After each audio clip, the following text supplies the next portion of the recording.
열왕기상입니다. 열왕기상 10장.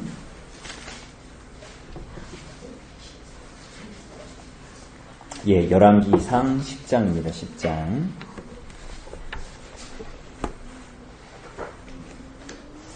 열왕기상 10장. 우리 1절부터 마지막 절까지 우리 한번 천천히 같이 읽어보도록 합시다. 열왕기상 10장입니다. 같이 읽겠습니다. 시작. 스바의 여왕이 여호와의 이름으로 말미암은 솔로몬의 명성을 듣고 와서 어려운 문제로 그를 시험하고자 하여 예루살렘에 이르니 수행하는 자가 심히 많고 향품과 심히 많은 금과 보석을 낙타에 싣었더라.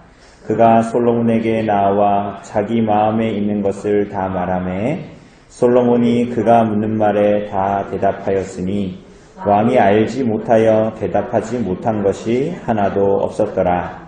스바의 여왕이 솔로몬의 모든 지혜와 그 건축한 왕궁과 그 상의 식물과 그의 신하들의 좌석과 그의 시종들이 시립한 것과 그들의 관복과 술 관원들과 여호와의 성전에 올라가는 층계를 보고 크게 감동되어 왕께 말하되 내가 내 나라에서 당신의 행위와 당신의 지혜에 대하여 들은 소문이 사실이로다.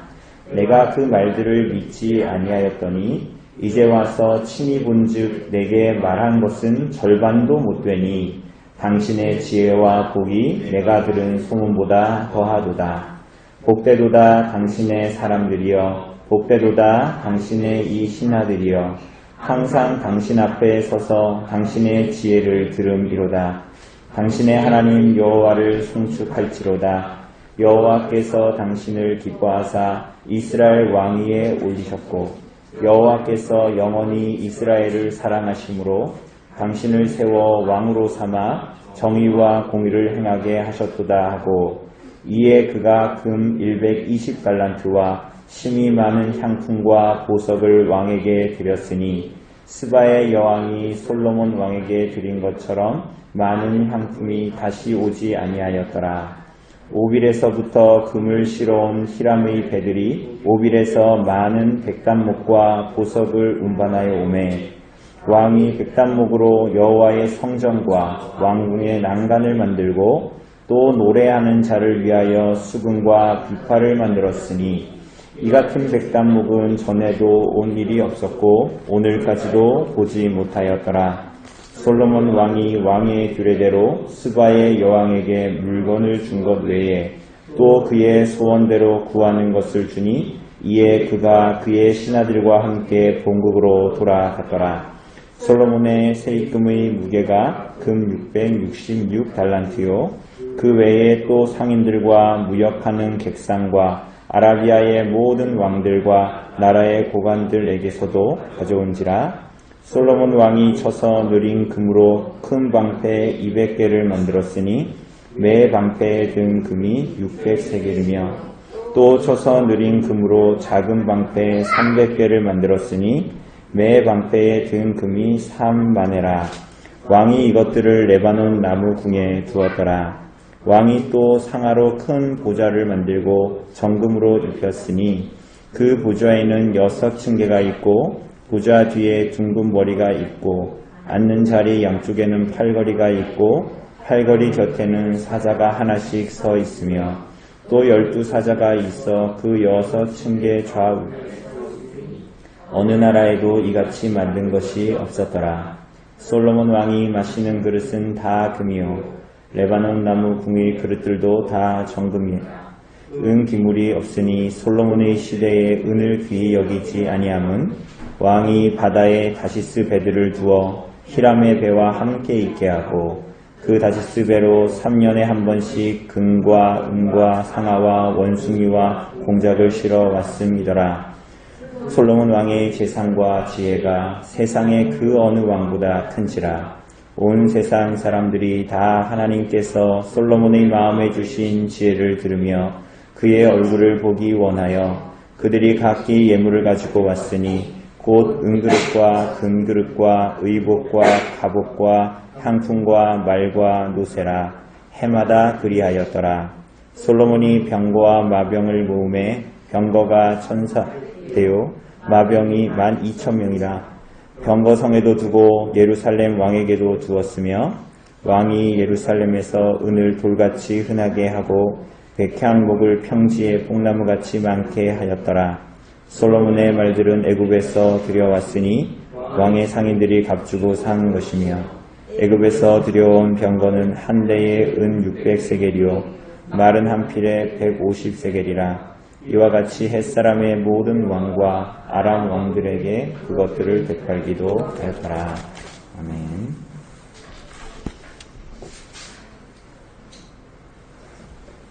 예, 오늘은 이 10장 내용인데요. 읽으면 내용은 많지만 사실은 이 굉장히 이제 어려운 내용이나 이런 건 아니고요.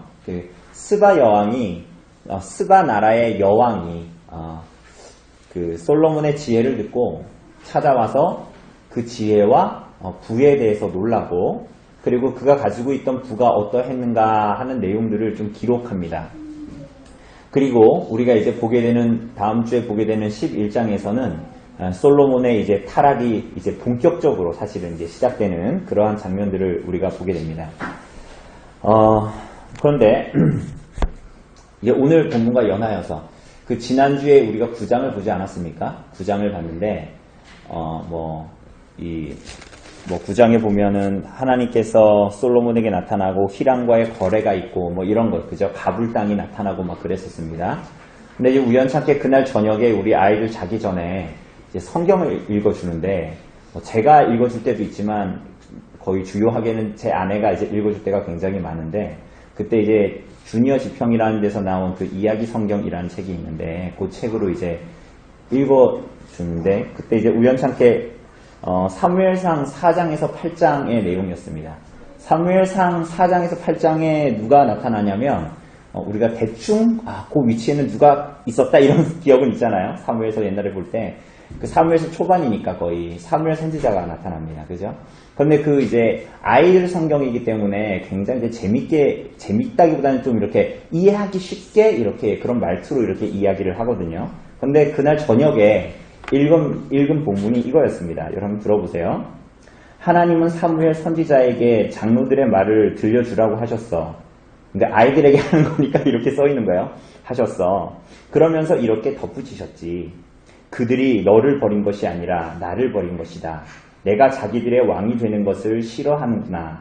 이 어느 부분인지 대충 기억나시죠? 그죠? 사무엘 선지자는 이스라엘 장로들에게 왕을 세워달라고 한 것이 반드시 후회하게 될 것이라고 말하면서 그들을 설득하려고 했어.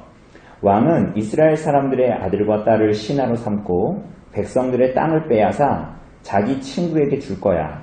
그리고 백성들에게서 세금을 거두겠지. 이렇게 이제 기록돼, 이런 식으로 이제 아이들이 좀 이해하기 쉽게 이렇게 이제 기록되어져 있는 성경입니다. 그러니까 하나님은 사무엘 선지자를 통해서 결국은 열방과 다른 나라들과 같은 방식으로 살아갈 때에 어떤 일이 일어날지를 이제 미리 사무엘 선지자를 통해서 말씀해 주셨죠. 그죠? 그리고 하나님께서 사무엘 선지자에게 그들이 너의 말을 안 듣는 것은 너를 싫어하는 것이 아니라, 너를 미워하는 것이 아니라 누구를 미워한다는 거였어요? 나를 미워하는 것이다 라고 말씀하셨죠. 그리고 사무엘 선지자는 어떻게 합니까?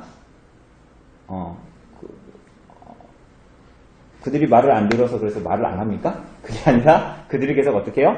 설득하죠. 그러나 그들은 경고를 듣지 않았고, 결국은 그들이 원했던 왕은 이 사무엘 선지자에게 하나님께서 주신 말씀대로 아들과 딸은 그들의 이제 신하로 삼고, 그리고 그들은 세금을 내야 했고, 그리고 뿐만이 아니라 뭐예요? 오늘 여기서 굉장히 재밌는 표현이 백성들의 땅을 빼앗아 자기 친구들에게 줄 거야 그랬잖아요. 근데 우리 지난주에 보면 이 두로왕 이 히람에게 뭐 했어요? 그 성읍들을 줬는데 그게 이제 가불 땅이라고 불렀죠. 그죠? 무의미한 땅이다. 뭐 이런 땅을 주냐 이러는데, 근데 사실은 그 땅이 무의미해 보이는 땅이라 하더라도 그 가나안의 땅은 하나님께서 아셀 지파에게 허락하여 주신 땅이었어요. 그죠? 근데 이제 솔로몬은 그 땅을 취해서 어떻게 한 거예요? 히람에게 그야말로 준 거죠. 그죠? 그리고 그 본문은 제가 읽었던 이 본문은 이렇게 끝납니다. 그들의 요청을 들어주고 왕을 세워라. 이렇게 끝납니다. 우리가 뭐 사무엘서 볼 때도 그랬잖아요. 그들의 요청대로 왕을 세워 주어라. 이렇게 이제 말씀하시죠. 그런데 이스라엘 백성들은 결국은 그 길로 가게 되고 어떻게 보면 그 결과 오늘 솔로몬 왕도 나타나고 이후에 왕들이 나타나는데 하나님께서는 그 일들을 통해서 그리고 솔로몬의 타락 그 이후에 왕국이 갈라지고 그 안에서 나라들이 나타나고 그 나라가 한 나라는 망하고 한 나라는 바벨론의 포로로 가고 여러 가지 이런 여정을 통해서 하나님은 정말 이스라엘 백성들이 열방과 같이 왕을 세우는 것이 아니라 정말 누가 너희들의 왕이고 정말 누가 너희들을 지켜주는가 하는 것들을 잘 깨닫게 하시는 거였죠. 그러니까 그 과정이 굉장히 우리가 알다시피 길었죠. 그죠? 결국은 이스라엘 백성들은 오늘 때로는 우리들이 삶을 살면서도 우리들의 삶에서도 굉장히 비슷하지만 어때요? 자신들이 마음에 원하는 왕은 따르면서도 하나님께서 보내신 그리스도를 받지는 않는 것이죠. 그리고 하나님은 사무엘이 아닌 당신을 싫어하는 하나님을 싫어하는 이스라엘 백성들에게 자신의 사랑을 보이시죠. 그러함에도. 그죠? 그게 뭐예요? 결국은 그냥 왕이 아니라 왕 중에 왕 누구예요? 예수님을 보내심으로 자기의 사랑을 드러내시죠. 결국은. 그렇지 않습니까? 그게 이제 다윗이나 솔로몬의 기도에서도 나타났던 이스라엘의 왕위에 앉을 자를 보내주소서라는 기도에 다 이제 묻어 있었던 것이죠. 그러니까 하나님은 하나님의 일을 할 때 굉장히 신비스러운 방법으로 일하실 때가 많아요. 그러니까 우리들의 이해를 뛰어넘고 때로는 그게 악함으로 끝나는 것 같지만 오히려 그것을 역전시키시기도 하시고 근데 그것을 우리가 짐작하지 못하도록 그래서 정말 창조자, 주권자와 섭리자가 누구이신지 결국은 알게 하시고 드러내시는 거죠. 그죠? 사실은 오늘 이 내용도 동일합니다. 이 솔로몬의 사건 안에서도 결국은 솔로몬의 역사 안에서 무엇을 나타내시는가 하는 것도 동일한 내용들을 우선은 가지고 있습니다. 우선 우리가 하나씩 보죠. 우리 1번 문제 한번 우리 허집사님 좀 읽어주실래요? 1번 문제. 여왕이 솔로몬을 찾아온 이유는 무엇인가? 발음이 이상해서 잠깐 섬뜩하죠? 스바 여왕이요. 스바 여왕. 스바가 어디냐면 옛날에는 그 에티오피아라고 그랬어요. 우리 가끔 커피 마실 때 에티오피아 커피 마시지 않습니까? 에티오피아라고 생각했는데 그래가지고 에티오피아 왕조를 시작한 어떤 중대한 왕이 그 왕조가 여기 찾아왔던 스바 여왕과 솔로몬을 만났던 요 시기에 아이를 가서 낳은 아이가 그 왕가의 뭐 이렇게 한마디로 뭐 이렇게 굉장히 뛰어난 왕이었다, 왕조가 시작됐다 이렇게 얘기도 하기도 했습니다. 옛날에는 그런 신학자들도 그렇게 주장했고. 그런데 사실은 지금은 이제 그런 이론들이 점점 고고학적인 발전을 하잖아요. 그게 뒤집어지고 막 이러다 보니까 지금은 거기가 아니라 예멘, 그러니까 뭐 아프리카 대륙으로 치면 에티오피아가 이쪽에 있다면 예멘, 여기 아래쪽에 있는 거기에 있는 어떤 이제 국가였다라고 보는 거죠. 그래서 여기에도 잘 안 나왔네요. 여기에도 잘 안 나왔는데 보면 이제 여기 이제 길게 생겼거든요. 이 아래쪽이. 그래서 여기에 보면 아주 짧게 여기 나와 있죠. 뭐라 그랬어요? 스바왕 이렇게 돼 있죠. 스바왕 이렇게 돼 있는데 아마도 이 아래쪽에 있는 그쪽에 있는 이 나라 예멘에 있는 어떤 나라일 거다. 이렇게 이제 사베아인들이라고 이제 불리는 그 사람들이 세운 아랍 국가일 것이다. 뭐 이렇게 봅니다. 거기에는 이견이 없습니다. 거의 대부분이. 그런데 이 스바 여왕이 왜 왔냐 하는 것을 보면 1절에 보면 스바의 여왕이 스바라는 나라의 여왕입니다. 여왕이에요. 여왕이 여호와의 이름으로 말미암은 솔로몬의 명성을 듣고 와서 어려운 문제로 그를 시험하려고 했다. 이렇게 얘기합니다. 그죠? 뭐를 듣고 왔어요? 솔로몬의 명성인데 이건 근데 결국은 뭐예요? 하나님께서 솔로몬에게 주셨던 뭡니까? 지혜입니다. 그런데 여러분 혹시 이 열왕기 시작할 때 제가 구조를 보면서 했는데 기억이 안 나실지 모르겠지만 솔로몬의 지혜를 말하고 4장에서 그리고 10장에서 솔로몬의 지혜를 말하고 그리고 요 4장에 5장에서 9장 사이에는 뭐가 나타나요? 성전을 건축하는 게 나타납니다. 그러니까 어떻게 보면 여기 삽입이 된 것처럼 그 사이에 그죠? 그래서 4장의 부분과 이 10장의 부분이 그냥 이어져도 솔로몬의 지혜에 대해서 말한다. 이렇게 될 만큼. 한번 보죠. 4장 34절 볼까요? 4장.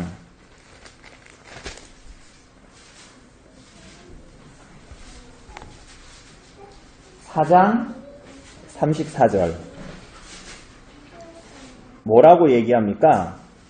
사람들이 솔로몬의 지혜를 들으러 왔으니 이는 그의 지혜의 소문을 들은 천하 모든 왕들이 보낸 자들이더라 하고 10장에 가면 스바의 여왕이 여호와의 이름으로 말미암아 솔로몬의 명성을 듣고 와서 어려운 문제로 그를 시험하고자 하여 이렇게 이어져도 어색해요, 안 어색해요? 전혀 어색하지 않죠. 그런데 그 사이에 5장에서부터 9장까지가 뭐가 나타나는 거예요? 성전 건축. 그러니까 이건 무슨 얘기입니까? 하나님께서 이스라엘 왕인 솔로몬에게 지혜를 허락하신 이유가 뭔가가 잘 드러납니다. 그 사이에 성전의 얘기가 있습니다. 그러니까 이 이야기는 성전 건축과 굉장히 긴밀하게 연관되어져 있다는 것이죠. 여러분, 성전은 뭡니까? 성전은 어떤 증거예요? 하나님께서 이스라엘 백성들과 함께 하시고 그들 가운데 뭐 하신다? 임재하신다. 그렇죠? 하나님의 통치 가운데에 하나님이 세우신 왕은 그러면 어떻게 통치해야 돼요? 그래서 하나님의 말씀을 따라 뭐를 드러내야 돼요? 하나님의 어떠하심. 그게 오늘 스바 여왕도 말하는데 하나님의 공의와 하나님의 정의가 잘 나타나고 하나님의 자비와 하나님의 인애가 겸하여 잘 나타나는 통치를 하도록 부르신 것이죠? 그럼 그걸 하기 위해서 뭘 주신 거예요? 지혜를 주셨어요. 그러니까 이거 은사라 그랬습니다. 그죠? 구약의 이스라엘 나라를 그러니까 신약의 직분을 잘 감당하기 위해서 하나님께서 은사를 허락하시는 것처럼 하나님께서 구약의 교회의 직분이 왕에게 그 일들을 잘 하기 위해서 뭘 주신 거예요? 그 은사를 주셨는데 그게 뭐였어요? 지혜예요. 그래서 우리가 솔로몬이 태어날 때부터 지혜가 대단한 아이였더라 이렇게 얘기합니까? 그렇지 않죠? 솔로몬이 하나님께 구했습니다. 왜 구했어요? 지혜를. 왜 구했습니까? 백성들을 잘 다스리고 재판할 수 있는 지혜를 주십시오. 이렇게 해서 하나님께서 그에게 지혜를 주신 거죠. 그죠? 이 사람은 뭐 태어날 때부터 금수저를 물고 태어났거나, 금수저를 물고 태어나긴 했죠. 근데 뭐 이렇게 막 지혜가 원래부터 그렇게 가졌거나 그런 사람이 아니라는 거예요. 그러니까 솔로몬 왕은 어떻게 해야 되는 거예요? 하나님께서 주신 직분을 잘 감당하려면 어떻게 해야 돼요? 자기 마음대로가 아니라 하나님의 말씀에 순종하고 응하여 왕의 직분을 감당해야 했던 것입니다. 여러분, 근데 이것은 무엇보다 중요한 거예요. 그러니까 왕도 그렇고 직분을 맡은 것도 그렇고 이 모든 것이 하나님의 말씀에 의하여 감당해줘야 된다. 그래야 이스라엘 왕은 열왕과 같지 않은 거예요. 그렇죠? 왜냐하면 다른 왕들은 자기 마음대로 하잖아요. 그런데 이스라엘 왕은 그런 종류의 왕이 아니었던 것이죠. 그래서 우리가 신명기 17장에 보면 왕, 특별히 모든 것 신명기가 다 얘기하고 율법이 얘기하지만 신명기 17장은 특별히 왕이 어떻게 해야 하는가를 잘 나타내고 있었습니다. 그죠? 그래서 우리가 특별히 거기서 세 가지 반복해서 계속 말했잖아요. 뭐예요? 은금을 쌓지 말고 군말을 많이 두지 말고 또 뭐예요?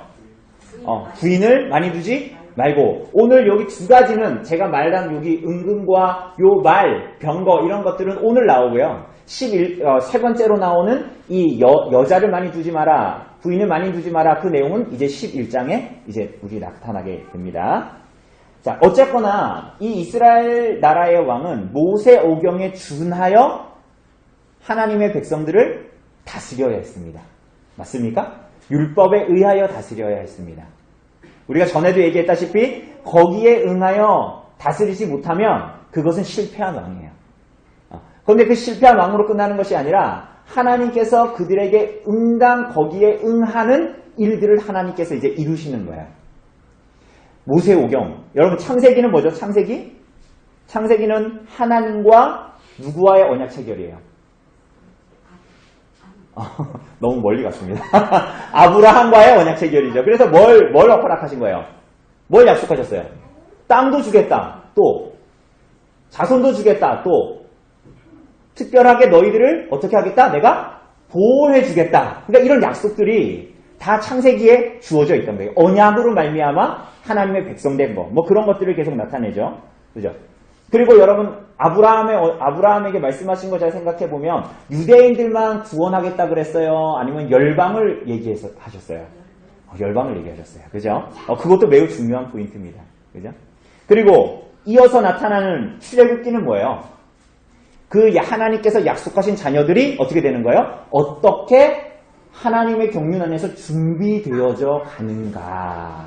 그죠? 그 이전에 뭐가 나타났습니까? 창세기 끝에 보면 요셉이 죽은 줄 알았는데 애굽의 총리가 되고, 그리고 이스라엘 그 70인, 74인의 가족들은 다 거기에 들어가서 엄청난 인구를 갖게 되는, 그러니까 약속의 자녀가 준비되어지는 그 과정, 마치 모태처럼, 어머니의 자궁처럼 준비되어지는 과정이었습니다. 그럼 우리가 올해 초에 봤던 레위기는 뭐죠? 레위기는 그 약속의 자녀들이 하나님과 풍성한 관계를 맺으면서 풍성한 삶을 누릴 수 있는 뭐를 가르쳐준 거예요? 방법.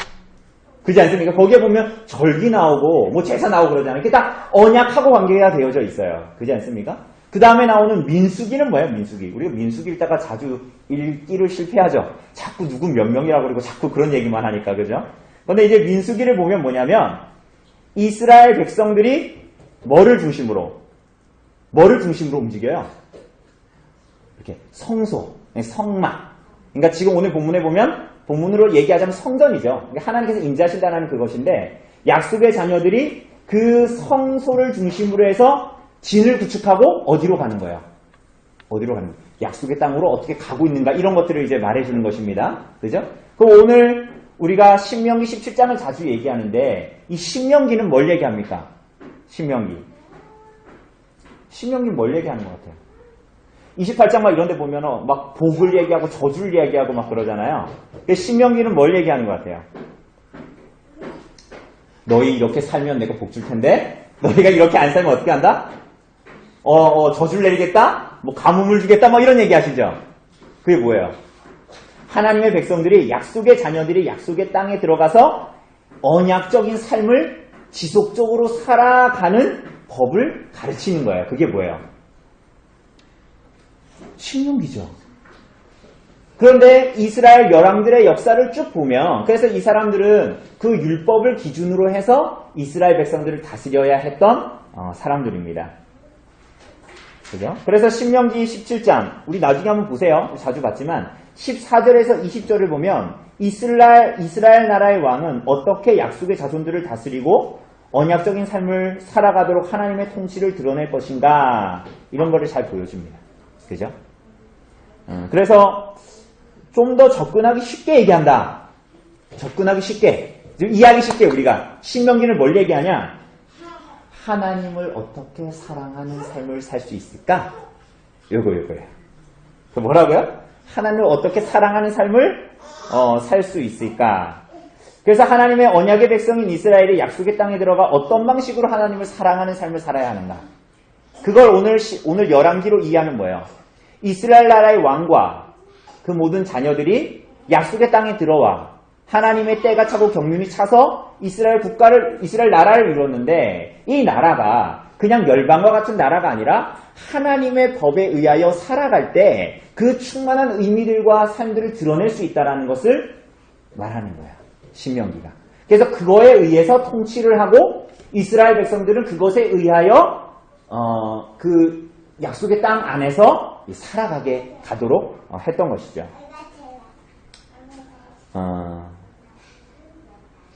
그러니까 어떻게 보면 굉장히 속편한 거예요.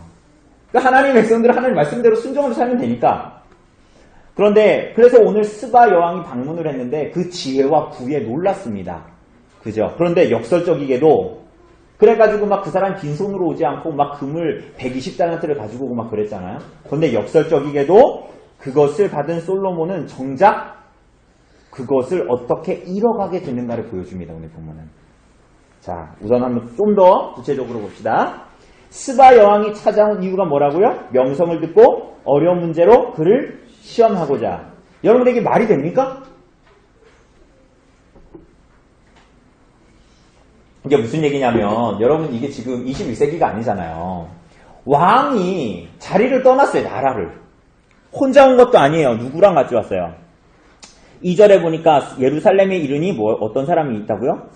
수행하는 자가 많다. 이게 그냥 우리 그냥 비서 이런 사람 얘기하는 게 아니라 여기서 수행하는 자라는 말은 용사, 능력 있는 자, 부유한 자들 이런 사람. 쉽게 얘기하면 귀족들을 데리고 온 거예요, 다. 그러니까 이 나라에서 스바 나라에서 잘 나가는 사람들, 고위 귀족들을 다 데리고 온 거예요. 그게 말이 돼야 안 돼요. 솔로몬의 지혜를 듣고자 왔다. 그러니까 요런 내용들은 이게 뭐냐면 이게 분명히 스바 여왕이 외교적인 목적을 가지고 왔다. 이렇게 보는 거예요. 물론 와서 지혜도 듣고 부유함도 목격하게 됐지요. 그런데 이 주된 목적이 이 고대 근동에서의 이러한 문화들은 결국 그 나라와 외교적인 관계를 맺고자 하는 그런 이유였던 거예요. 그죠? 그래서 여기에 보면 보세요. 제가 이 지도를 그래서 갖고 온 거예요. 다른 게 아니라 여기에 보면 여기 이제 오빌에서 금도 갖고 오거든요. 그런데 여기에 보면 이런 겁니다. 여기에 아래에 있는 이 스바 나라는 결국은 이제 이쪽이 흥왕하고 막 다 위에 다메섹도 막 있고 이러니까 이 나라들과 교육을 하고 위협을 하기 위해서는 어떻게 해야 되는 거예요? 여기가 이래 보여도 길다란 바다입니다. 아카바단만이라고 하는.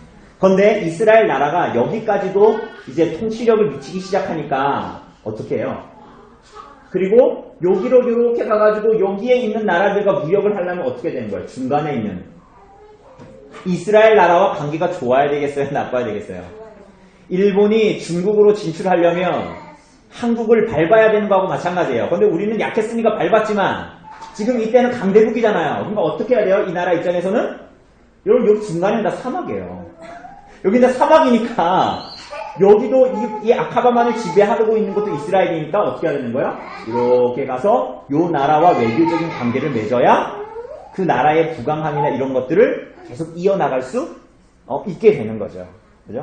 그러니까 우리가 이런 본문 들을 때 야, 성경은 신기하다. 지혜를 들으려고 나라를 다 포기하고 사람들이 왔다? 그게 아니라 이제 이런 것들은 그런 의미들을 동시에 가지고 있는 거야. 스바 여왕이. 그런데 그럼 이건 전부 다 완전히 순전히 외교적인 목적으로만 기록된 것이냐? 사실은 그것이 아니죠. 그러니까 그 목적을 가지고 왔는데 여기서 일어나는 일들은 그런 게 아니에요. 자, 보세요. 스바 여왕이 왔는데 무슨 일이 벌어집니까?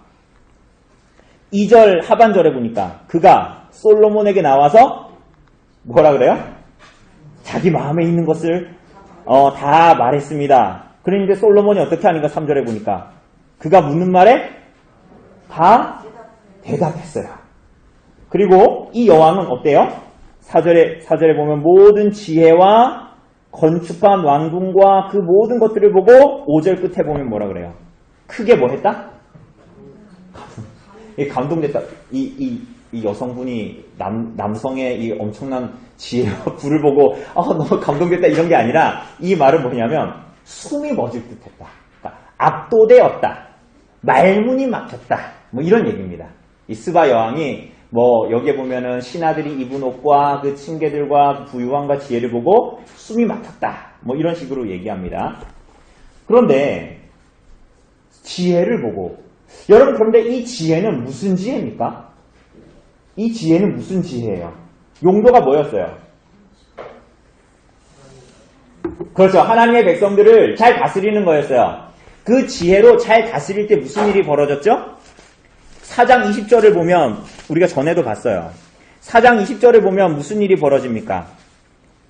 유다와 이스라엘의 인구가 바닷가에 모래같이 많게 되매 먹고 마시며 어떻게 했다? 즐거워했다. 25절에도 뭐라 그래요? 솔로몬이 사는 동안에 유다와 이스라엘이 단에서부터 부엘세바에 이르기까지 각기 포도나무 아래와 무화과 나무 아래에서 어떻게 살았다? 평안히 살았다라는 거예요. 평안히 살았다. 그러니까 솔로몬의 지혜를 말하면 다 무엇과 연관되어져 있습니까? 이스라엘 백성들의 안식, 안위, 평안과 굉장히 긴밀한 연관을 가지고 있다라고 볼 수가 있습니다. 그런데 이 스바 여왕이 말한 지혜는 결국은 뭐예요? 여왕들이 이해하고 있는 지혜의 수준인 거예요. 물론 이 스바 여왕이 와서 말하는 긍정적인 면이 있습니다. 그런데 어쨌거나 이 여왕이 그의 지혜에 놀랐다라는 것은 이스라엘 백성들의 안위와 샬롬과 안식과 관계가 있어요, 없어요? 전혀 없는 얘기입니다. 그죠?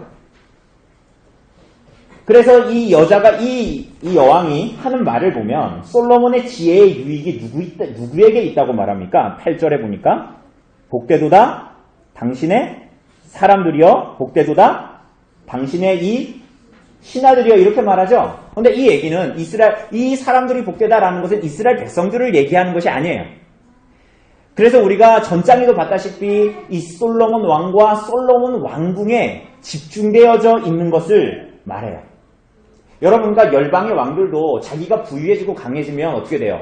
더 왕권을 강화해서 왕 혹은 왕궁이 더 부유하게 되는 거잖아요. 그죠?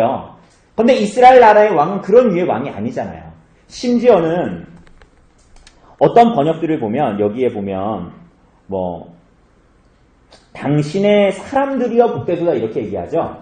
근데 이 당신의 사람들이여를 70인역이나 이런 데 보면 당신의 부인들이여 이런 식으로 표현합니다. 이게 영어 성경에도 RSV 이런 성경들이 있거든요. 거기에 보면 뭐라고 하냐면 당신의 복되도다 당신의 뭐라고요? 당신의 아내들이여 당신의 부인들이여 이렇게 얘기합니다. 그러니까 이런 것들이 다 뭐냐 하면, 그리고 솔로몬의 지혜를 얘기하면서 이스라엘 백성들과 동떨어진 지혜를 얘기한다? 결국은 솔로몬은 이러한 부들을, 지혜와 하나님께서 부를 겸하여 주셨는데 전적으로 자기 탐닉에 사용했다라는 거예요.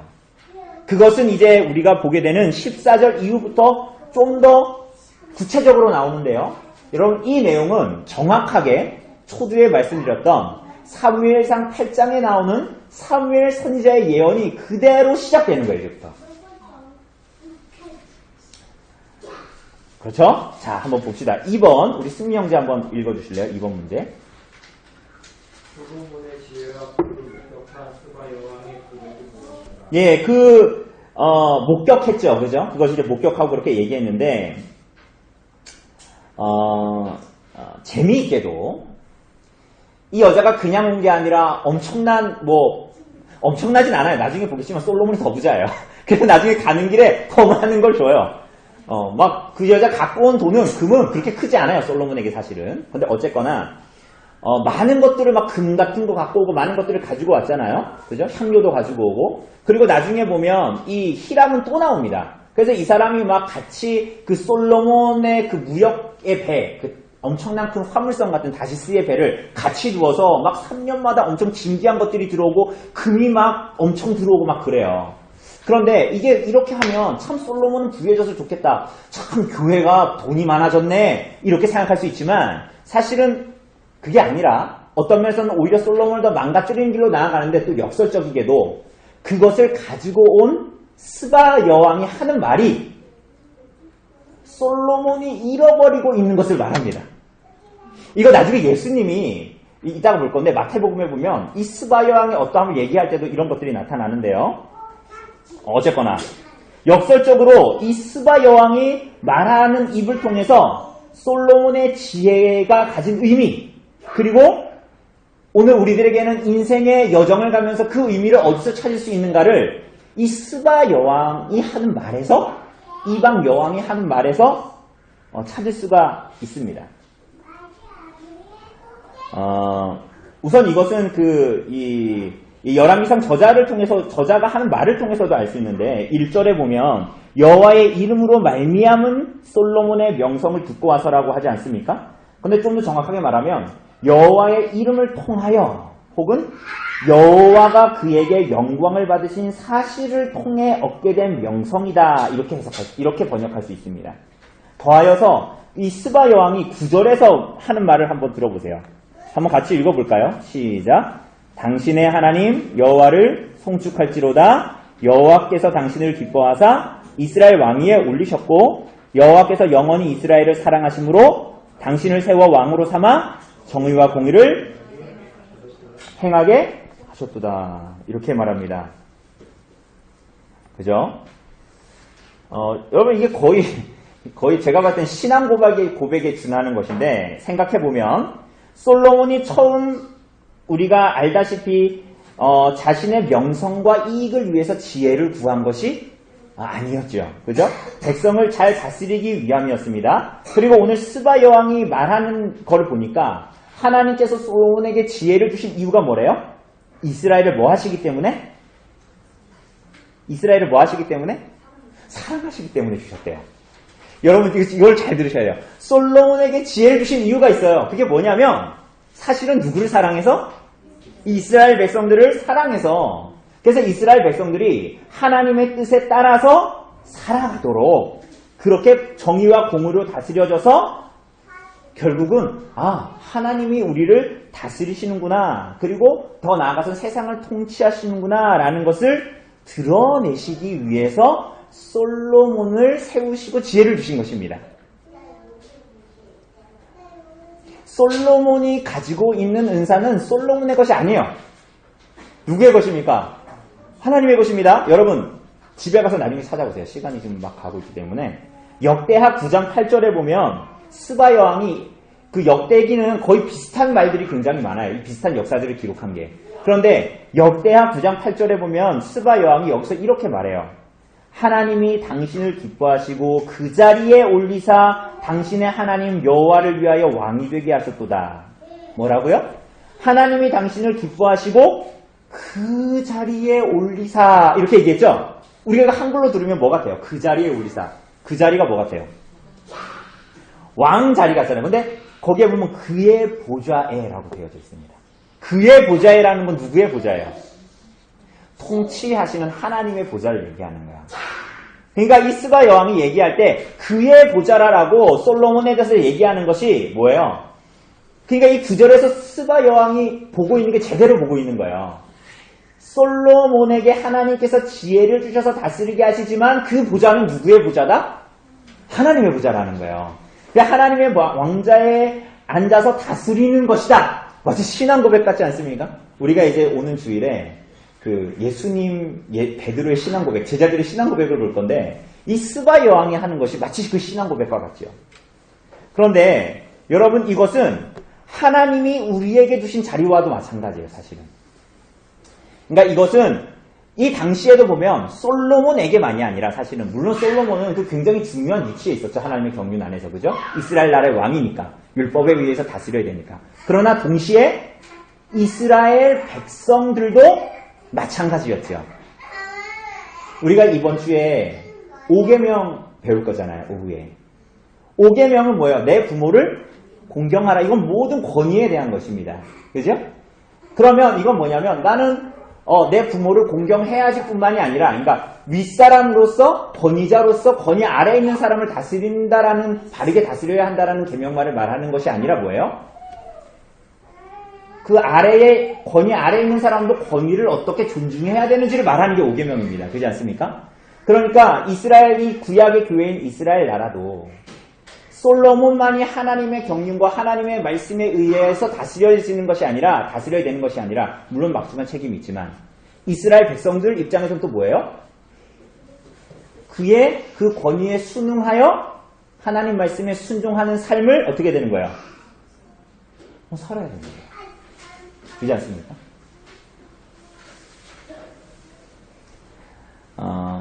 이게 하나님이 주신 자리이고 인생의 자리이지요. 오늘 우리들에게 적용해도 사실은 이것은 마찬가지입니다. 그래서 제가 이번 주에 사실은 책 소개를 해드리려고 했는데 그게 뭐냐면 설교를 어떻게 들어야 하는가예요. 설교를 어떻게 들어야 되는가는 뭐냐면 설교를 하는 사람도 잘 준비해야 되고 동시에 뭐예요? 설교를 받는 사람도 잘 들어야 되는 거예요. 그렇지 않습니까?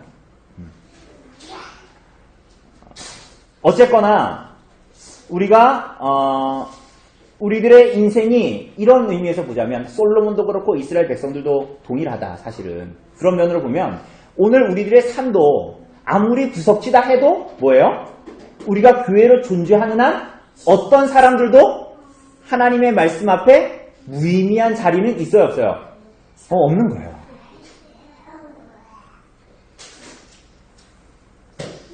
여러분 제가 책 소개해드리는 거 읽으시는지 모르겠는데 저기에는 종교개혁과 여성 그 책 제가 전에 소개해드렸어요. 읽어보셨나요? 들어보셨나요 혹시? 제가 보낸 거? 여러분 그 종교개혁의 시대에 그 여성의 지위는 굉장히 낮았습니다. 동일하게. 그런데 그 사람들은 그 자리가 유의미하다. 누구 앞에? 세상 사람들은 그렇게 해도 하나님 앞에 유의미하다라고 생각했기 때문에 자녀들을 길러낸 사람들이고 하나님 앞에 시대의 소명을 감당한 사람들이에요. 그렇지 않습니까? 하나님 앞에 유의미한 것입니다. 오늘 이것을 우리가 바르게 본다면 우리들이 가지고 있는 직업도 마찬가지고요. 또한 우리가 가지고 있는 직분도 마찬가지입니다. 그죠? 여러분 제가 이 얘기를 하는 것은 오늘 솔로몬의 구약의 교회가 오늘 우리들에게 그대로 적용되기 때문이에요. 여러분 예를 들어 봅시다. 여러분 하나님께서 교회를 다스리시는 게 맞습니까? 맞아요? 그러니까 아멘이 가장 두루뭉실한 대답이잖아요. 예 아니오로 하는. 예, 하나님께서 교회를 다스리는 게 맞습니까? 예, 그렇죠. 여러분 하나님께서 교회를 다스린다는 거 어떻게 알 수 있다고 그랬죠? 어떻게 할 수 있습니까? 하나님께서 교회에 허락하신 직분이 바르게 행해질 때 교회가 그리스도에 의해서 다스려진다라는 것을 두 눈으로 보게 되는 것입니다. 맞습니까? 맞아요. 그러니까 우리가 전에도 봤다시피 예수님의 산중직을 잘 드러내는 목사와 장로와 집사의 직분이 바르게 행해질 때 그것을 보면 어떠는 거야? 성도들은 교회가 누구에 의해서 다스려진다? 정말로 그리스도에 의해서 다스려진다라는 것을 알게 됩니다. 보게 됩니다. 자, 그러면 반대로 그 직분을 위해서 하나님께서 우리에게 허락하여 주신 은사를 제대로 사용하지 않을 때 어떻게 될까요? 제대로 사용되어지지 않을 때 어떻게 됩니까? 무엇을 위해서 사용해야 할지 모를 때 어떻게 되는 거예요? 그리스도와 그리스도의 몸을 해치고 자신을 배불리는 결과를 낳게 됩니다. 반대로 얘기하면 순방향으로 진행될 때는 어떻게 되는 거예요? 하나님께서 나에게 주신 직분, 그 은사, 그것들을 바르게 알고 그것들을 바르게 사용하게 될 때 어떻게 되는 거예요? 하나님의 복된 통치를 모두 다 경험하게 되는 것입니다.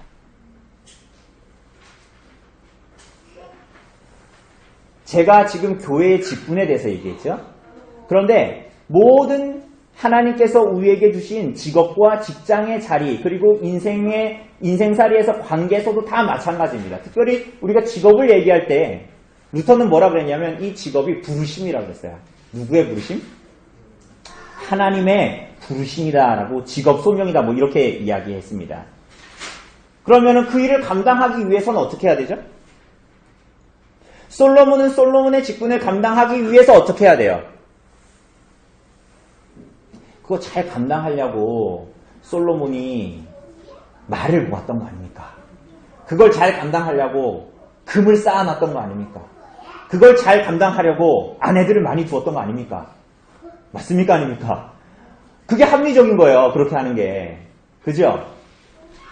여러분 그런데 우리도 동일하게 교회의 직분을 감당할 때 혹은 우리들의 루터가 말하는 직업의 소명이나 우리들의 직업 자체가 밥 벌어먹고 살라는 게 아니라 하나님께서 나를 주신 소명이다라는 것으로 받아들일 때 그것은 뭐에 의해서 감당되어져야 되는 거예요? 하나님의 말씀에 의해서 살아가는 것으로 그 일들을 감당해야 되는 것이죠. 그렇지 않습니까? 그러니까 솔로몬이 마찬가지예요. 솔로몬을 보면 우리가 그것들을 다 적용할 수 있어요. 솔로몬이 나라가 부강해졌어요. 여러분 부유해질수록 여러분들은 안 그렇지만 우리가 부유해 본 적이 없어서 부유해질수록 우리는 부유하면 막 돈을 막 쓸 것 같잖아요. 부유해진 사람들은 어때요? 참 이상하게 죄인들이 원래 그래요. 부유해지면 어때요? 이걸 더 어떻게든 지키고 싶은 거지. 그죠? 참 이상하죠? 부유해지면 나눠줘야 될 것 같은데 부유해지면 한도 끝도 없어 자기 확장이. 그래서 이걸 자꾸 보호하고 싶어. 그래서 어떻게 하는 거야? 그러니까 병거성을 두는 거야. 그러니까 막 애굽산이 정말 좋대. 그 말을 막 수입해 오는 거지. 또 어떻게 돼요? 무슨 일이 벌어질지 모르니까 어떻게 해요? 은금을 쌓아두고 그래야지 누가 스바 여행 오느라 고생 많았지. 자 거마비라도 해. 그러면서 줄 거 아닙니까? 뿐만이 아니죠. 자기가 나라가 이렇게 크지만 주변에 나라들이 있잖아요. 얘네들 연합군에서 공격하면 어때요? 위험하잖아. 그럼 어떻게 해야 돼요? 당연히. 여러분 가장 이성적이고 합리적인 방안이 뭐예요? 싸우기 전쟁 나기 전에 그 사람들하고 어떻게 하는 거예요? 얼라이를 맺는 거지. 동맹을 맺는 거지. 그럼 뭐예요? 그게 참 좋은 게 뭐예요? 그 공주들과 토론해서 장인어른 내고 막 그러는 거예요. 합리적입니까? 합리적이지 않습니까? 합리적이죠. 뿐만이 아닙니다. 마을을 막 갖고 와가지고 잘 길러가지고 이거 어떻게 돼요? 나중에 솔로몬 어떻게 합니까? 네? 솔로몬 나중에 어떻게 해요? 네, 29절에 보니까 햇사람의 모든 왕과 아람 왕들에게 그것을 팔았어요. 이게 뭐냐면 오늘날로 치면 뭡니까? 무기상을 하는 거예요. 무기상. 여러분 이거 남는 장사입니까? 안 남는 장사예요? 남는 장사지. 합리적이에요? 안 합리적이에요? 합리적이죠.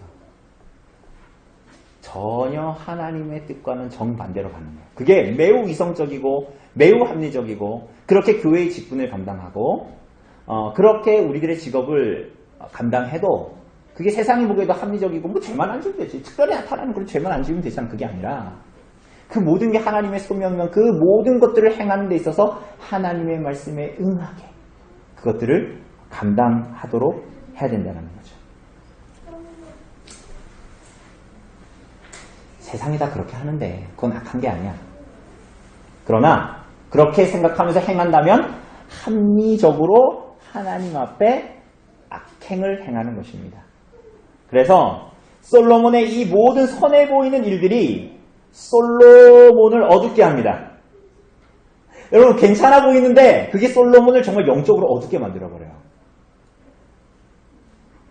여러분 우리가 이런 내용들 보면 우리 다음 주에 더 명확하게 볼 건데 우리가 솔로몬은 흔히 무슨 왕이라 그럽니까? 뭐가 많은 왕? 지혜가 많은 왕이잖아요. 그런데 지혜의 왕인 솔로몬이 왜 이것을 몰랐을까요? 왜 몰랐을까요? 초두에 얘기했잖아요. 지혜는 솔로몬 자신에게서 나오는 것이 아니에요. 지혜는 하나님을 경외하는 데에서만 나오는 거예요. 그 지혜의 주인은 하나님이지 솔로몬이 아니거든요. 그러니까 하나님을 경외하는 데에서 벗어나고 하나님의 말씀에서 벗어났는데 당분간 은금이 많이 들어오고 많은 일들을 행하고 잘 나가는 것 같지만 그게 그 사람을 적극적으로 어둡게 만들어버립니다. 이건 굉장히 무서운 일입니다. 여러분 지금 금방패로 큰 거 작은 거 막 만들거든요. 이거 나중에 어떻게 됩니까? 애구방 시삭이 와서 다 빼앗아 가죠. 그렇지 않습니까? 물론 솔로몬 쓰지만 근데 그거 어떻게 하는 줄 아세요?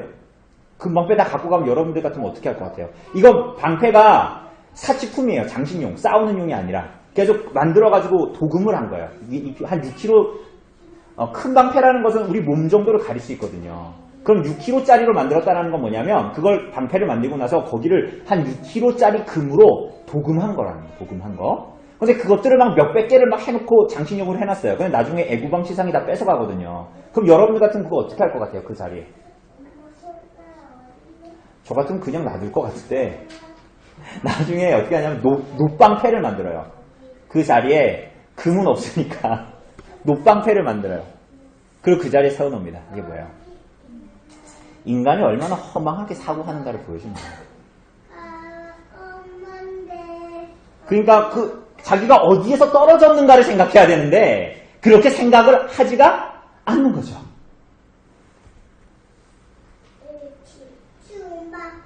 여러분 그러므로 솔로몬이나 솔로몬 이후의 왕들이나 오늘 우리들이나 하나님의 백성들을 향한 관심과 사랑, 은혜를 기억하고 자신들에게 허락하신 것들의 이유와 목적을 분명히 알도록 우리가 매일마다 하나님께 지혜를 구해야 되는 거예요. 그것을 그리고 하나님을 경외하는 데에서만 나타나는 것입니다. 그죠? 여러분 하나님을 경외하는 지혜는 뭡니까? 머리에만 있는 거예요? 여러분 스스로 교만해지지 않고 하나님의 말씀을 따라 사는 것이 지혜입니다. 지혜는 그렇게 분명히 보여지게 되는 것입니다. 자, 보면 여러분 보세요. 이게 그냥 하는 말이 아닙니다. 예수님이 나중에 스바 여왕을 예로 삼아서 하나님의 말씀에, 예수님의 말씀에 순종하지 않으려고 하는 귀를 기울이지 않으려고 하는 자들을 책망하세요. 자, 보세요. 자, 마태복음 12장. 마태복음 12장. 마태복음 12장 42절. 예, 마태복음 12장 42절 한번 읽어볼까요? 시작. 심판 때에 남방 여왕이 일어나 이 세대 사람을 정죄하리니 이는 그가 솔로몬의 지혜로운 말을 들으려고 왔음이거니와 솔로몬보다 더 큰 이가 여기 있느니라. 이렇게 얘기합니다. 자, 스바 여왕은 솔로몬의 지혜에 대한 명성을 듣고 먼 지역에서 예루살렘으로 찾아왔죠. 그러나 예수님 당시에는 솔로몬보다 말할 수 없는 지혜의 근본이신 분이 오셨어요. 누구예요? 그게 누구예요? 예수님이시죠. 그죠? 근데 지혜 자체이신 그분이 와도 그분의 말을 들어요, 안 들어요? 귀가 없습니까? 귀가 있어도 듣지를 못하고 눈으로 봐도 알지 못하는 거야. 여러분, 오늘날 교회가 여전히 혼잡스럽고 어지러운 이유가 뭡니까? 그 이유가 뭔 것 같아요? 여러분 집에 성경이 없어서일까요? 성경 번역이 안 좋은 거라서 그럴까요? 아니면 사탄이 지금 이 세대에 우리들을 굉장히 휘몰아쳐가지고 우리가 고난 가운데 있어서 교회가 혼란스러워 볼까요? 여전히 예수님의 음성에 귀를 기울여 살지 않으려고 하는 게 문제이지. 여러분 우리가 성경을 여러분 성경 66권을 우리가 아직도 몰라서 그런 게 아니에요. 여러분 우리가 몇 번 통독했습니까? 성경을. 여러분 성경의 내용을 몰라서 그런 게 아니에요. 그분의 음성에 귀를 기울이려고 하지 않기 때문이죠. 설교를 못 들었다는 것이 아니라, 한글을 못 읽는다는 것이 아니라 그분을 사랑하고 그분의 은혜에 감격하고, 그래서 내 맘대로가 아니라 하나님의 말씀을 따라서 그분을 사랑하고 말씀을 따라서 직분을 행하고 교회가 그리스도의 통치 안에 있다는 걸 드러내고 형제 자매를 사랑해야 된다라고 하는데, 여러분 그게 피상적으로 사랑하는 것이 아니라 내가 할 수 있는 한 내 말과 행동을 다해서 사랑하려고 하고, 이웃을 그렇게 사랑하려고 하고 자기를 부인하려고 하는 자들이 적기 때문이죠.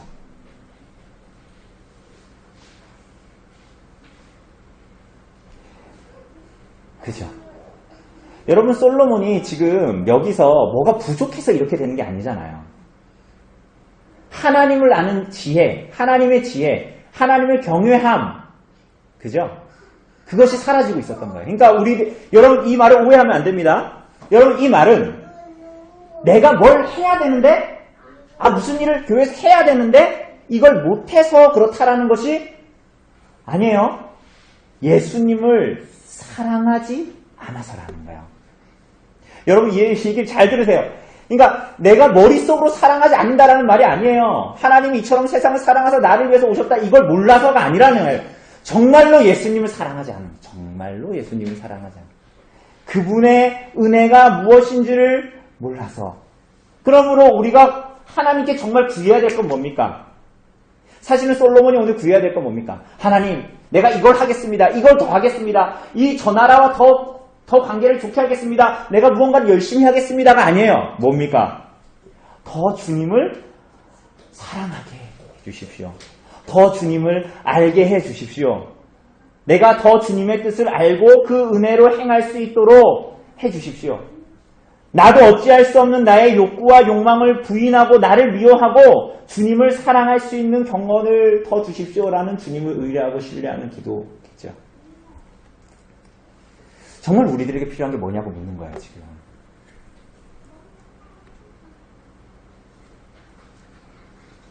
자, 우리 한번 3번, 우리 조집사님 한번 읽어주실래요? 3번.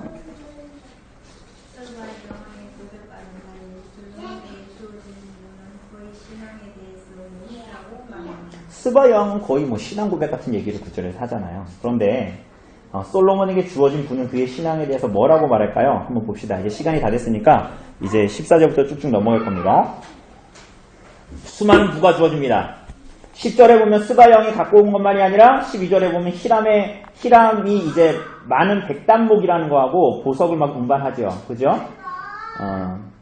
그리고 13절에 보니까 갈 때 뭐 그의 소원대로 더 줬다 뭐 이런 얘기 하잖아요. 그러니까 솔로몬이 더 부자입니다. 훨씬 더 부자입니다.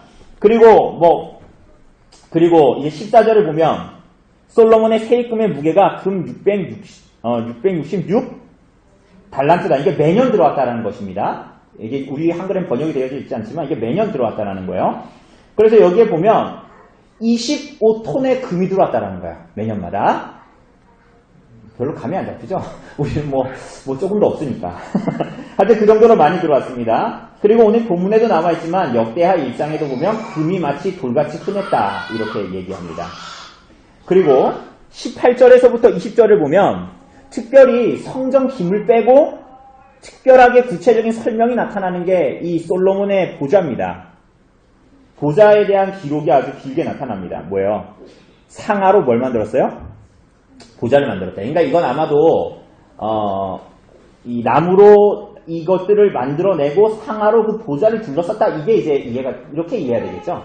그리고 이제 순금을 뭐 입혔을 것이고, 그리고 호화로울뿐만이 아니라 규모가 큽니다.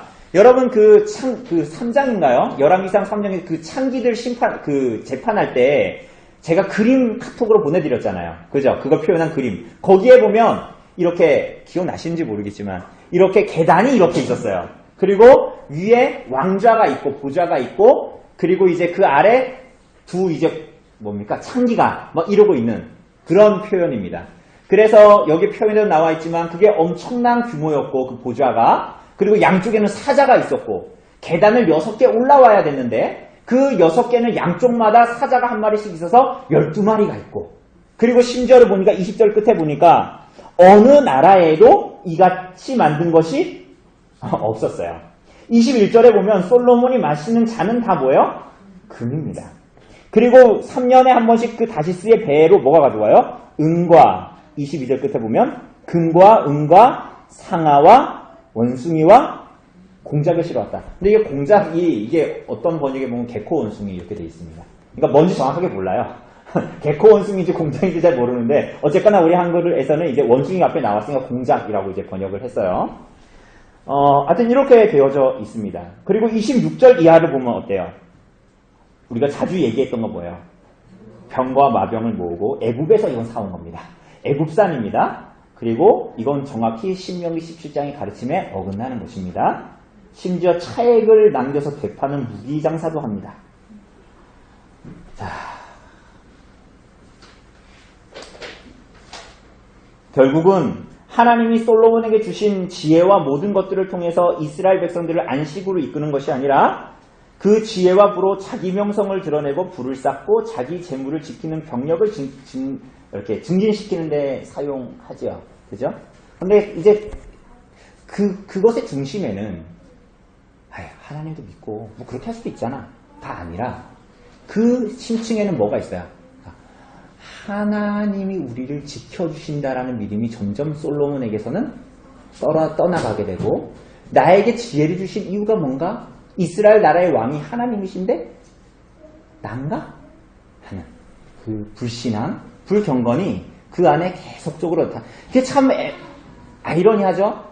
하나님께서 지혜와 함께 불을 주셨는데 마치 상처럼, 그죠? 그것이 오히려 하나님을 경외하면서 떨어지니 이런 것들이 그를 집어삼키게 되는 일들이 벌어지게 됩니다.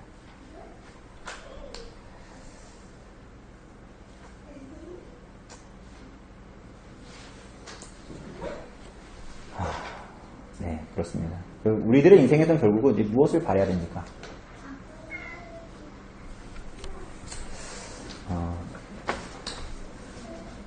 여러분, 우리가 이번 주에도 어제도 종민 형제, 신종민 형제하고 같이 회원 공부 마지막으로 했는데요, 저녁에.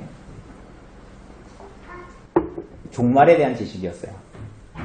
종말이 되면 예수님 믿는 사람들은 천국 가고 안 믿는 사람들은 지옥 가고 두 번째 찬스는 없습니다. 두 번째 기회는 없죠. 그런데 우리들은 하나님을 믿노라 하면서도 하나님께서 주신 것이라 하면서도 그것으로 음란하게 자기를 섬길 수 있어요. 무슨 얘기냐면 예를 들면 예수님 믿는 사람은 예수님 믿어서 구원을 받습니다. 그래서 영생을 누리게 되죠. 그 영생은 뭡니까?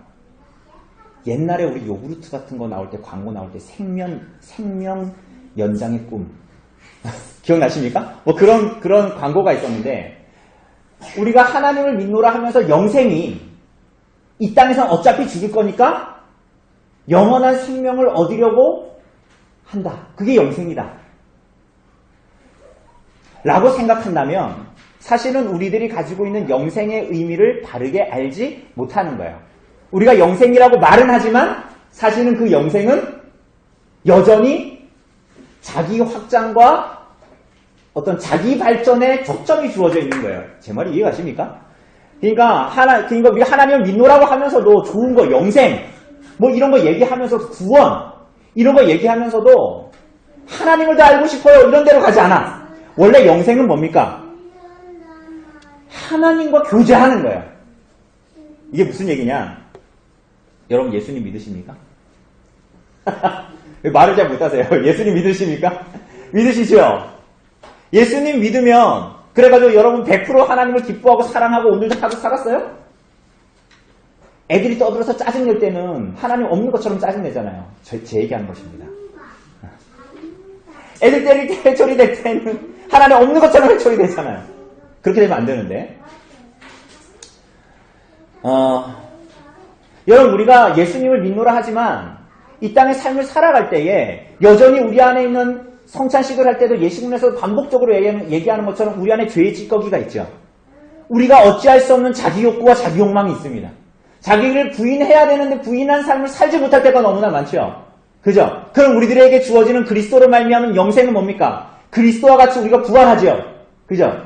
그럼 부활하면 생명연장이 되는 거예요? 내가 이 땅에서 못 이룬 생명을 이어가겠다 그거예요? 우리 자꾸 그런 식으로 생각하잖아요.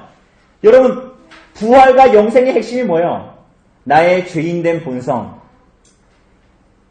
나의 이 자기 부인되지 않는 욕구와 욕망, 어찌할 수 없는 나 자신의 죄됨이 죽어 그리스도의 부활을 맛봄으로 말미암아 완전히 새로운 창조물로 하나님께 나아가는 거예요.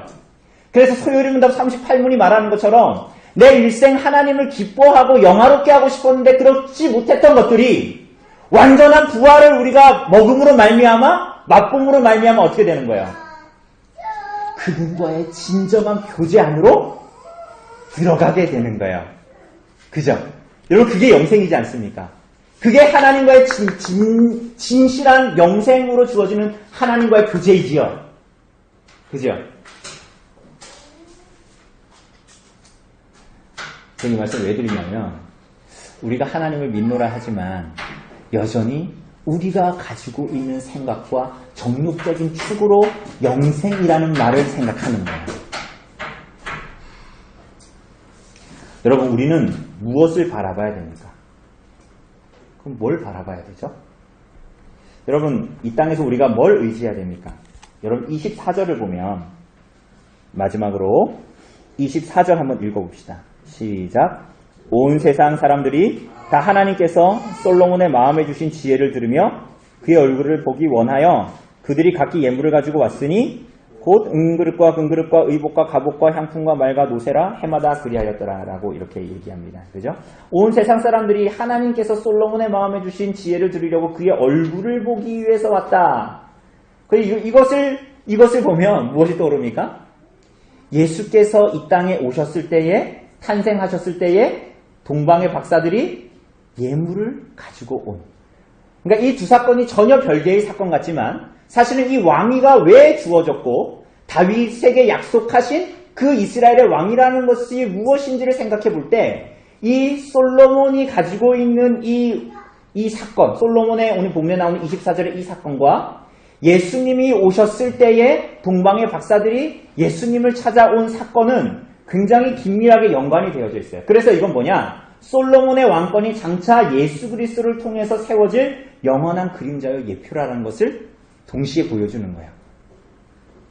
그러니까 이것은 우리가 이제 솔로몬은 알지 못했지만 우리가 이후에 이 본문을 통해서 보게 되는 우리가 정말 우리들의 인생에서 무엇을 붙들어야 되고 무엇을 붙들고 무엇을 의지하고 의뢰하며 살아가야 하는가를 잘 보여주는 것입니다. 왜냐하면 더하여서 이것들을 잘 나타내는 이 근거가 되는 구절이 우리가 그 마태복음 12장입니다. 아까 봤던 마태복음 12장에 보면 예수님은 그분으로 말미암는 복음을 믿지 않음으로 정죄하시면서 유대인들을 이방인인데도 믿었던 사실은 이 스바 여왕 전에 예수님께서 누구 말씀하십니까? 선지자 누구예요? 요나 선지자로 말미암아 회개한 이방인 사람들 누구예요? 니느웨 사람들.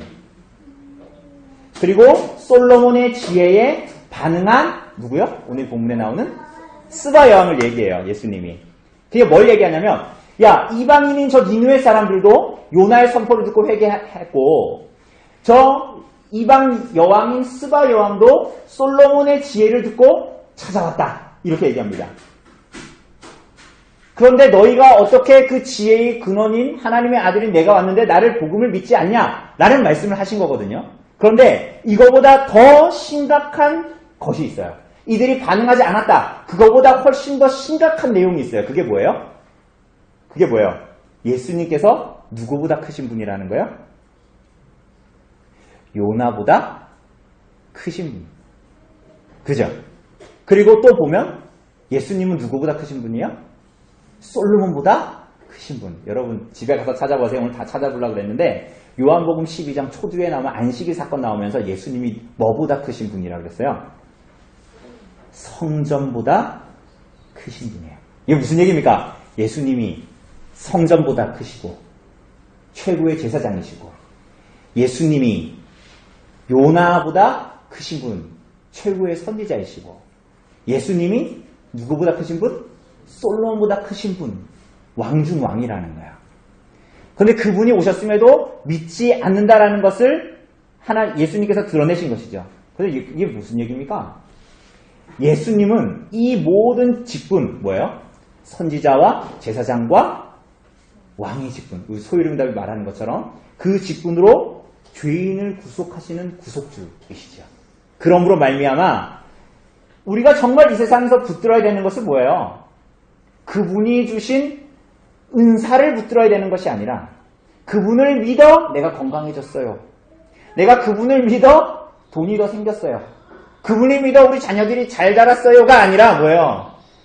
구주 예수 그리스도가 정말 나를 구속하신 줄 알고 그죠? 그분을 붙들고 그분을 사랑하고 그분을 의지하는 거예요. 그분이 지혜의 근원이시기 때문에.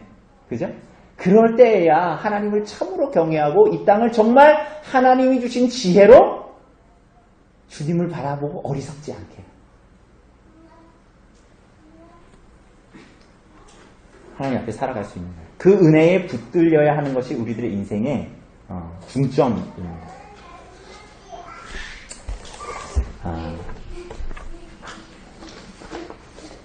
솔로몬이 왜 그 자리에서 벗어났는가를 얘기하는 거예요.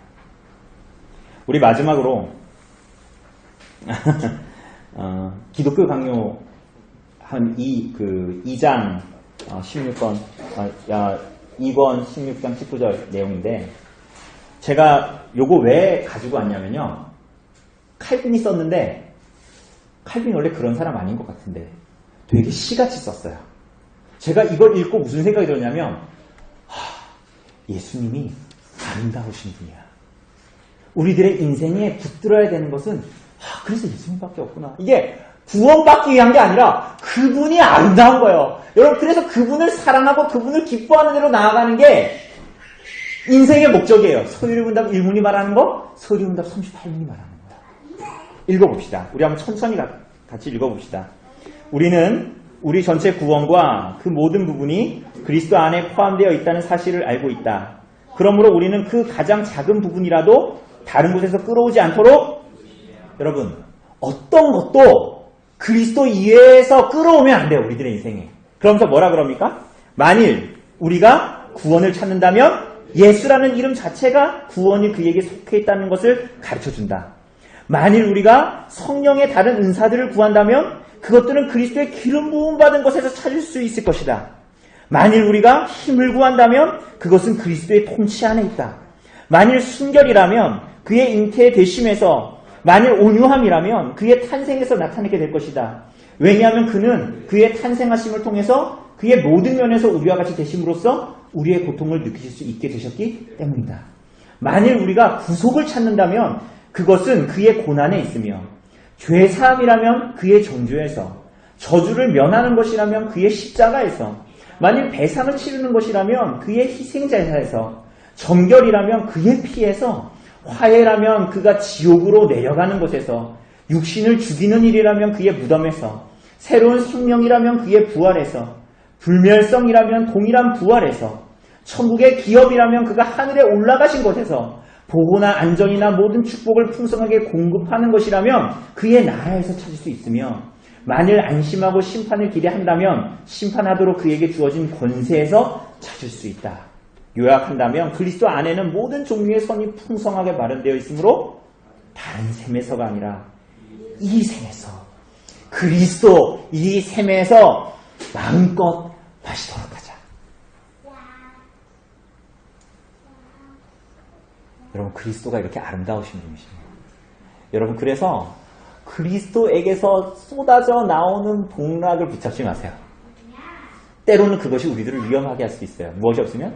정말로 그리스도를 사랑하는 것이 없으면, 정말 삼위일체 하나님을 사랑하는 것이 없으면 우리들은 그것에 빼앗겨 오히려 음란하게 하나님 앞에 나아가고 어두워집니다. 여러분, 오늘 여기서도 말하는 것처럼 구주 예수 그리스도를, 그 아름다우신 그리스도에게 마음을 뺏기시길 바라요. 그것이 우리들의 인생의 목적이에요. 그 은혜에 붙들려 그분을 사랑함으로 그 말씀에 순종하는 것, 그 아름다우신 구주를 사랑해서 그 사랑함 때문에 그 말씀에 순종하여 이 땅에 살아가는 것이 우리 인생의 목적입니다. 그렇지 않고 지혜와 부에 붙들릴 때, 하나님이 주신 선물이라 해도 그것에 붙들 때에 하나님께서 주신 본의에서 벗어나게 되는 것을 우리는 보게 됩니다. 인간이 얼마나 타락했는지 하나님께서 주신 가장 좋은 선물도 이런 식으로 어그러뜨립니다. 우리가 그것을 기억하고 정말 아름다우신 우리 주 예수 그리스도를 붙들므로, 그죠? 성전보다 크시고 선지자보다 요나보다 크시고 솔로몬보다 크신 정말 그분께 우리들의 삶을 의탁하고 그분을 사랑함으로 이 땅을 살아가시기를 바랍니다. 우리 혹시 오늘 이 본문 혹시 질문 혹시 있으신가요?